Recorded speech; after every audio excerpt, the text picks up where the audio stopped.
Il vous écoutait pas? Ah non, non, il n'écoutait personne, de toute façon. Il a vécu comme il l'entendait. À 83 ans, Eddie Mitchell vient de balancer ce que personne n'attendait. Dans son autobiographie sortie en novembre 2024, le monument de la chanson française a osé écrire 4 mots qui ont glacé tous les fans de Johnny Hallyday. Je lui en veux, pas je lui en voulais. Je lui en veux, au présent. 7 ans après la mort du taulier, Eddie Mitchell avoue qu'il n'a toujours pas digéré. Mais en vouloir à quoi exactement? À qui? À son meilleur ami, celui qu'il appelait son demi-frère, celui avec qui il a partagé plus de 50 ans de complicité. Mitchell balance tout dans son livre. Il parle des excès de Johnny, de la drogue, de l'alcool, des nuits blanches. Il raconte comment il a essayé de le sauver, de le raisonner, de lui dire d'arrêter avant qu'il ne soit trop tard. Mais Johnny ne l'a jamais écouté. Il s'est cru invulnérable. Il a bousillé sa vie. Et aujourd'hui, Eddie ne peut pas s'empêcher de lui en vouloir. Pas de l'avoir trahi, pas de l'avoir abandonné, mais de les avoir abandonnés, eux, ses amis, sa famille, ses fans, de s'être tués à petit feu sous leurs yeux. Ce que révèle Eddie Mitchell dans son autobiographie va bien au-delà d'un simple témoignage. C'est un cri de douleur, une colère froide et surtout une vérité que beaucoup refusent d'entendre. Pour comprendre pourquoi Eddie Mitchell en veut encore à Johnny 7 ans après sa mort, il faut remonter aux origines de leur amitié. Une histoire qui commence dans les années 60, quand le rock débarque en France et chamboule tout. Johnny Hallyday explose avec ses reprises enflammées des tubes américains. De son côté, Eddie Mitchell est le chanteur des Chaussettes Noires, le premier véritable groupe de rock français. 2 gamins qui partagent la même passion dévorante pour Elvis, Jerry Lee Lewis et cette musique venue d'Amérique qui fait hurler les foules. Mais leur relation va bien au-delà de la simple camaraderie professionnelle. Johnny et Eddie deviennent inséparables. Ils partagent les mêmes scènes, les mêmes délires, les mêmes excès. Quand les Chaussettes Noires se séparent en 1963, Mitchell entame une carrière solo et reste proche de Johnny. Ils se fréquentent constamment, passent des nuits entières ensemble, vivent cette vie de rockstar que tout le monde leur envie. Ils sont jeunes, ils ont du succès, ils pensent que rien ne peut les arrêter.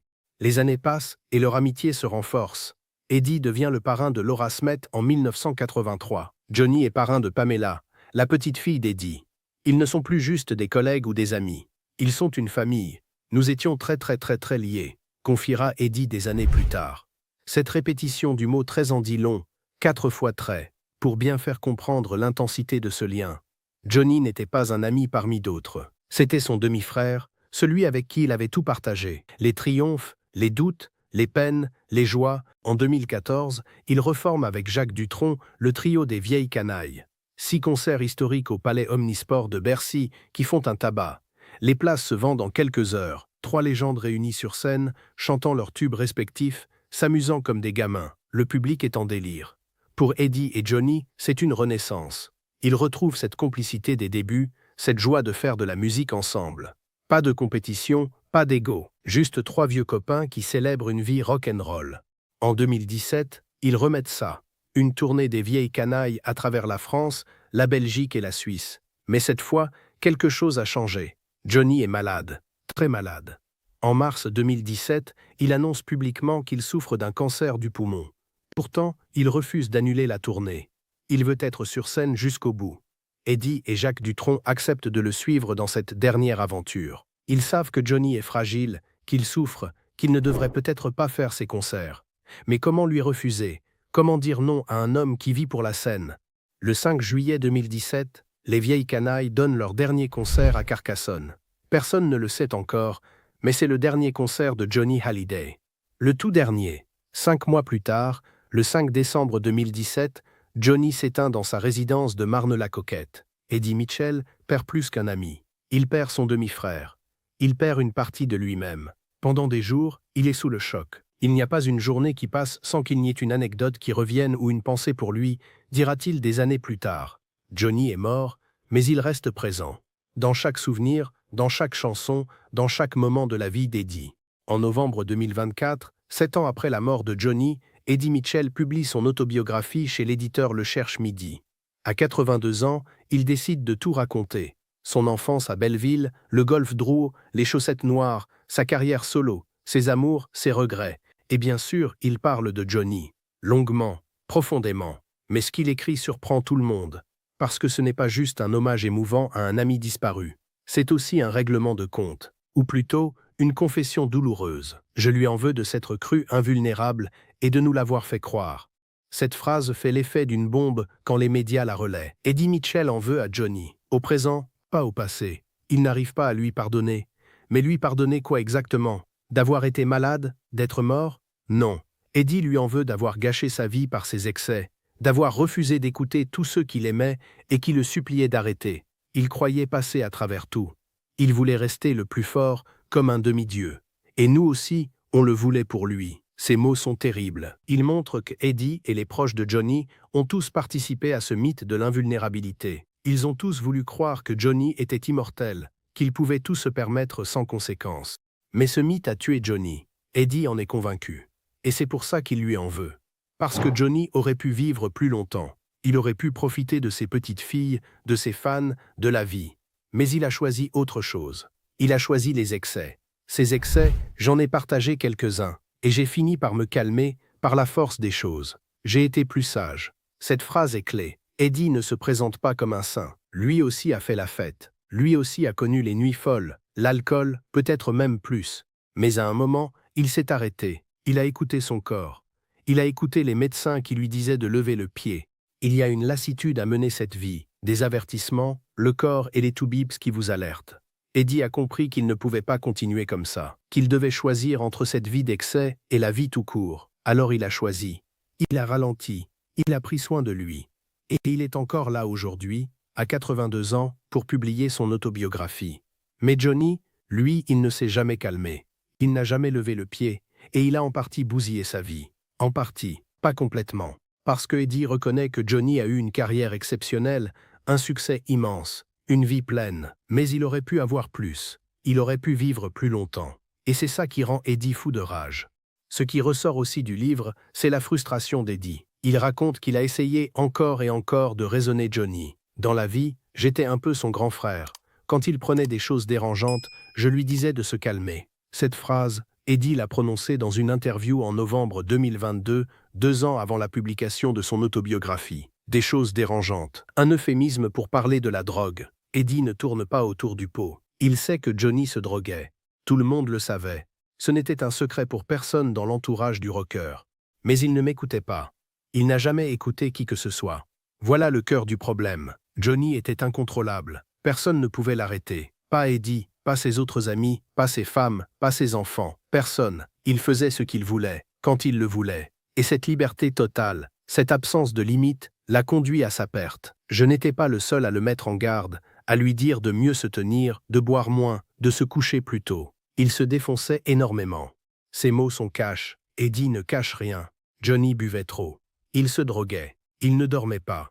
Il menait une vie qui détruisait son corps jour après jour. Et le pire, c'est que Johnny le savait. Il n'était pas idiot. Il voyait bien que son corps ne suivait plus. Mais il s'en fichait, ou plutôt, il ne pouvait pas s'arrêter. Comme si cette vie d'excès était devenue une addiction en soi. Il ne savait plus vivre autrement. La scène, les nuits blanches, l'alcool, la drogue, c'était son carburant. Sans ça, il ne se sentait plus vivant. Alors il continuait, jusqu'à ce que son corps lâche, jusqu'à ce cancer qui allait l'emporter à 74 ans. Ce qui transparaît dans les mots d'Eddie, c'est une immense tristesse mêlée de colère.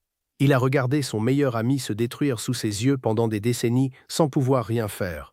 Il a essayé de le sauver, encore et encore. Mais Johnny ne voulait pas être sauvé, et cette impuissance est insupportable pour Eddie. Imaginez voir quelqu'un que vous aimez profondément se tuer à petit feu et refuser toute aide. C'est une torture qui ne s'arrête pas avec la mort. Parce que près, il reste les questions. Aurais-je pu faire plus? Aurais-je dû être plus dur avec lui? Aurais-je dû l'abandonner pour qu'il touche le fond et comprenne? Mais il représente une partie de la mienne. Cette phrase conclut le passage sur Johnny dans l'autobiographie d'Eddie. Malgré toute cette colère, malgré tous ses regrets, Johnny reste une partie essentielle de la vie d'Eddie. On ne peut pas effacer 50 ans d'amitié. On ne peut pas faire comme si cette personne n'avait pas compté. Johnny a marqué la vie d'Eddie de manière indélébile. Ils ont construit ensemble une partie de l'histoire du rock français. Ils ont partagé des moments que personne d'autre ne peut comprendre. Alors oui, Eddie lui en veut, mais il l'aime aussi. Et c'est cette ambivalence qui rend son témoignage si poignant. En mars 2021, Eddie sort un single intitulé « Un petit peu d'amour ». Une chanson hommage à Johnny, 4 ans après sa mort. Les paroles sont déchirantes. Mais t'as brûlé toute ta vie en petit matin, en blanche nuit. Trop tard pour regretter le passé. Ces mots résument tout. Johnny a brûlé sa vie. Il l'a consumée de l'intérieur. Et maintenant, il est trop tard. On ne peut plus rien changer. On ne peut que regretter. Eddie chante cette chanson avec une émotion palpable. On sent qu'il pense chaque mot qu'il prononce. Ce n'est pas une chanson écrite pour faire un tube, c'est un message adressé à son ami disparu. Un dernier reproche, un dernier pardon aussi, peut-être. Certains pourraient penser qu'Eddie Mitchell est dur avec Johnny, qu'il ne devrait pas critiquer un mort, encore moins son meilleur ami, qu'il devrait se contenter de beaux hommages et laisser les zones d'ombre dans l'ombre. Mais Eddie a choisi une autre voie, celle de la vérité. Il refuse de participer à la mythification de Johnny. Il refuse de faire comme si tout était parfait, comme si Johnny était un saint. Non, Johnny était un homme avec des failles, des faiblesses, des démons, et ces démons l'ont tué. Eddie estime qu'il faut le dire, pour que les gens comprennent, pour que les jeunes artistes ne reproduisent pas les mêmes erreurs, pour que la légende ne cache pas la réalité. D'ailleurs, Eddie a toujours été cash sur le sujet. Même du vivant de Johnny, il n'hésitait pas à le critiquer publiquement quand il trouvait que le rocker déconnait. En 2021, il qualifie le concert hommage à Johnny diffusé sur France 2 de morbide. Il refuse d'assister à certaines expositions organisées par Laetitia, estimant qu'elles ne correspondent pas à l'esprit de son ami. Il dit clairement qu'il ne supporte pas la statue monumentale plantée devant Bercy. Pour lui, tous ces hommages tapent à l'œil, trahissent ce qu'était vraiment Johnny. Eddie préfère se souvenir de l'homme, pas de la statue, de l'ami, pas de l'idole. Mais derrière cette franchise, il y a aussi une douleur profonde. Eddie a perdu son demi-frère. Il a perdu celui avec qui il avait tout partagé. Et cette perte est irremplaçable. On ne se remet pas de la disparition d'une personne qui représente une partie de votre vie. Il n'y a pas une journée qui passe sans qu'il n'y ait une anecdote qui revienne ou une pensée pour lui, confie Eddie. Johnny est présent partout, dans les chansons qu'Eddie écoute, dans les souvenirs qui ressurgissent, dans les moments où il aurait aimé l'appeler pour lui raconter quelque chose. Johnny est mort, mais il continue d'occuper une place énorme dans la vie d'Eddie. Il y a aussi cette culpabilité qui ronge Eddie. Aurait-il pu sauver Johnny? Aurait-il dû être plus insistant, plus violent dans ses reproches? Eddie a essayé de jouer le rôle du grand frère. Il a mis en garde Johnny des centaines de fois, mais ça n'a pas suffi, et maintenant, il se demande s'il aurait pu faire plus. Cette question restera probablement sans réponse, parce qu'on ne saura jamais ce qui aurait pu changer le cours des choses. Peut-être que rien n'aurait pu arrêter Johnny. Peut-être que c'était son destin de vivre vite et de mourir jeune. Ou en tout cas, plus jeune qu'il n'aurait dû. Ce qui est sûr, c'est qu'Eddie porte cette colère et cette tristesse en lui depuis 7 ans. Il a décidé de les exprimer publiquement. Pas pour salir la mémoire de Johnny, mais pour dire la vérité. Une vérité inconfortable, douloureuse, mais nécessaire. Parce qu'au-delà de la légende, il y avait un homme fragile, destructeur, magnifique et pathétique à la fois. Un homme qui a fait des choix, et qui en a payé le prix. En novembre 2024, pour promouvoir son autobiographie, Eddie Mitchell multiplie les interviews. Partout, on lui pose la même question. Pourquoi dire que vous lui en voulez? Pourquoi être aussi dur? Et Eddie répond toujours la même chose, parce que c'est ce que je ressens. Parce que je ne vais pas mentir. Je lui en veux de ne pas avoir pris soin de lui, de ne pas m'avoir écouté, de nous avoir laissés trop tôt. C'est égoïste, je sais, mais c'est humain. Sa sincérité désarme les journalistes. On ne peut pas reprocher à quelqu'un d'exprimer ses sentiments, même s'ils sont difficiles à entendre. Les fans de Johnny sont partagés. Certains accusent Eddie de trahir la mémoire de son ami. D'autres le remercient de dire enfin les choses telles qu'elles étaient, de ne pas participer à cette hagiographie permanente qui transforme Johnny en dieu vivant. Parce que Johnny n'était pas un dieu, c'était un homme immense, certes, un artiste génial, sans aucun doute, mais un homme avec ses limites, ses erreurs, ses faiblesses. Et reconnaître ça n'enlève rien à sa grandeur. Au contraire, ça le rend plus humain, plus proche, plus touchant. À 83 ans, Eddie Mitchell n'a plus de temps à perdre avec les faux-semblants. Il a annulé sa tournée d'été 2025 pour raison de santé. Il sait que son temps est compté. Alors il dit ce qu'il a à dire. Il vide son sac, il exprime sa colère, sa tristesse, son amour pour Johnny. Tout ça en même temps, parce que les sentiments ne sont jamais simples. On peut aimer quelqu'un et lui en vouloir en même temps. On peut pleurer sa disparition et être furieux contre lui. On peut regretter qu'il soit parti et lui reprocher de n'avoir rien fait pour rester. Eddie Mitchell en veut à Johnny Hallyday. C'est un fait, mais il l'aimait aussi. Plus que tout, et c'est justement parce qu'il l'aimait autant qu'il lui en veut autant. Parce qu'on n'en veut qu'aux gens qui comptent vraiment. Les autres, on s'en fiche. Mais Johnny représentait une partie de la vie d'Eddie. Alors sa disparition a laissé un vide immense. Un vide qu'aucun hommage, aucune chanson, aucun livre ne pourra jamais combler. Eddie vivra avec ce vide jusqu'à la fin, avec cette colère et cette tristesse mêlées, avec ce regret de n'avoir pas pu sauver son demi-frère. Alors oui, à 83 ans, Eddie Mitchell en veut toujours à Johnny Hallyday. Et il continuera probablement à lui en vouloir jusqu'à son dernier souffle. Parce que certaines blessures ne guérissent jamais. Parce que la mort d'un ami qu'on aurait pu sauver est insupportable. Parce que Eddie ne pardonnera jamais à Johnny d'avoir gâché ces années qu'ils auraient pu partager ensemble. Ces concerts qu'ils auraient pu donner. Ces moments de complicité qui ne se produiront jamais. Johnny est parti trop tôt. Et Eddie lui en veut. Pour toujours.